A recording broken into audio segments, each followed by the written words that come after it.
Bueno, saludos a todos. Este es el doctor Rivera Rosado de Puerto Rico. Estaremos hablando de la revisión de reemplazos. Estos son mis disclosures. Las indicaciones más comunes: infección, aflojamiento, fractura, inestabilidad, falla de tejidos blandos. Importante la utilización del peróxido de hidrógeno para preparar la piel, irrigación constante durante el procedimiento. Factores de inestabilidad: tensión longitudinal del deltoide y compresión también del deltoide. Los tejidos blandos anterior, como el subscapular, puede ser importante en algunos diseños de reversa y también en el anatómico. Cicatriz excesiva, hueso heterotópico en la parte inferior son factores de riesgo importantes para inestabilidad. Actualmente utilizamos un sensor humeral para darle más objetividad a nuestra reducción en la prótesis reversa. El aflojamiento humeral puede ser raro, debemos pensar en infección. El aflojamiento de glenoide muchas veces es un error técnico, donde podemos poner de manera superior en inclinación el componente del glenoide. La falla de tejidos blandos, ya sea problemas con el axilar o problemas con los rotadores, y como ya dije, la cicatriz excesiva.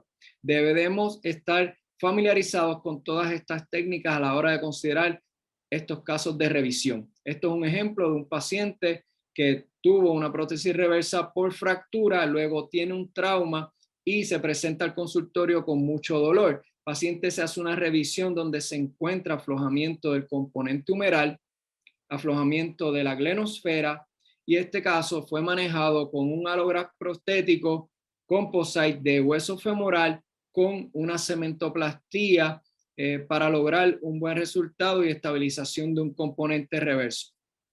El abordaje deltopectoral: hay que proteger la cabeza anterior del deltoide. El coracoide no está guía y debemos errar un poquito hacia medial para protegerlo.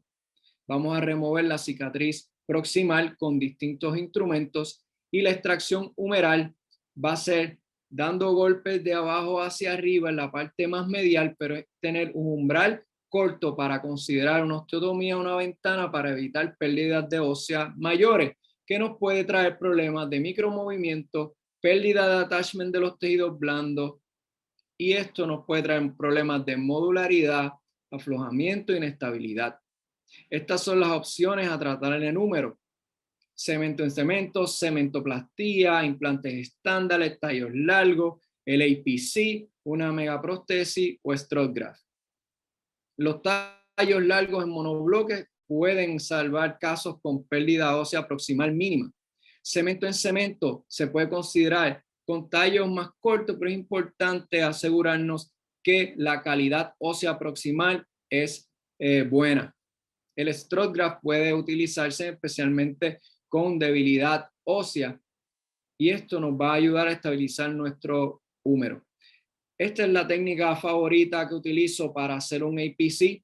Utilizo una placa loqueada de maloro lateral para darle compresión a ese componente de alógrafo prostético.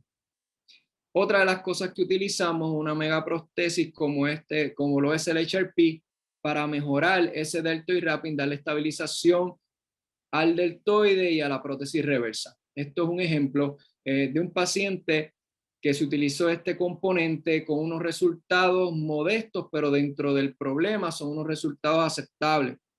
Trucos importantes: preservar la inserción del deltoide, preservar la inserción del pectoral, utilizar glenosferas grandes, hacer una buena técnica de cementación y un fit del collar bueno.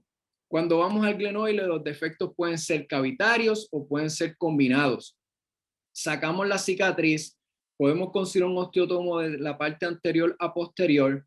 Si no, vamos entonces a cortar ese componente y removerlos en pedazos. Si vamos a remover un componente reverso como este, podemos drillear hacia el cajetín y luego con instrumentos dedicados y unos movimientos de torque leves podemos removerlo sin problema. Y usualmente vamos a tener defectos cavitarios pequeños en nuestro mejor escenario, pero hay veces que vamos a tener pérdida combinada que va a requerir más trabajo de reconstrucción, con unas opciones de injerto óseo, aumentos de metal, utilizar la línea alterna y implantes customizados. Importante cuando vamos a utilizar injerto óseo, sea lo injerto o del paciente, debemos tratar de lograr un buen contacto de ese cage, poste o cajetín con el hueso nativo. Importante evitar el posicionamiento de nuestro componente de glenoide en inclinación superior. Si vamos a utilizar la línea alterna, se debe hacer de anterior a posterior a lo largo de la espina, y esto buscando una buena fijación inicial. Los aumentos de metales también nos puede ayudar en distintos problemas de desgaste o de pérdida ósea. Y en casos más severos, pues se puede utilizar implantes customizados. Esto es un ejemplo de un caso de una paciente que tuvo una secuela de fractura, manejado con una prótesis reversa, que el paciente desarrolló aflojamiento, cultivos para infección negativo. Revisiones como esta debemos anticipar una pérdida ósea humeral importante y vamos a hacer medidas de nuestro húmero, y sabemos que vamos a tener un caso con una pérdida masiva humeral, que en ese caso lo tratamos con un APC utilizando una placa de meloro lateral bloqueada en la tuberosidad menor, que cae muy bien en esa área, y la vamos entonces a estabilizar de esa manera y nos ayudamos a restablecer la longitud, que eso es importante para la estabilidad.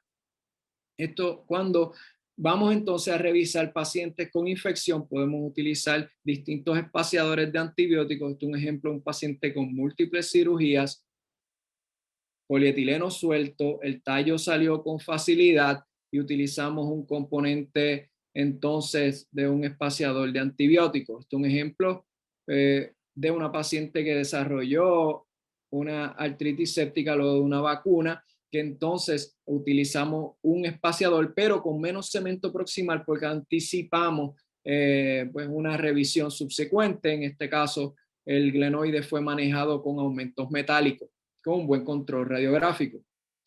Y es importante mantener en la mente y considerar optimizar los tejidos blandos en estos pacientes. Esto es un paciente que de secuela de fractura, que fue manejado con una transferencia del lower trapecio en adición a la reversa para optimizar esa rotación externa.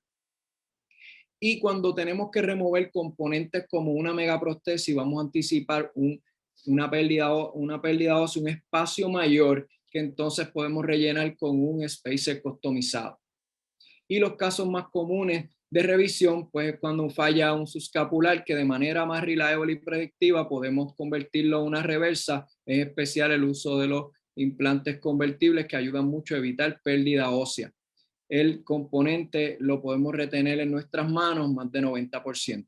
Esto es un ejemplo de un estudio sistemático recientemente publicado, que habla de las distintas indicaciones para revisión de reversa: falla del componente glenoideo, infección, inestabilidad, dislocación y falla del componente humeral. Importante, la satisfacción de los pacientes fue alta, pero la tasa de complicaciones puede ser hasta un 25%, y esto hay que discutirlo con los pacientes. Y pues tenemos básicamente que las revisiones de reemplazos de hombro es probablemente la próxima ola gigante de casos complejos en ortopedia, y la prótesis reversa nos puede ayudar a que esos pacientes ganen función y mejoren dolor, pero con una tasa de complicaciones que pudiera ser importante. Muchas gracias.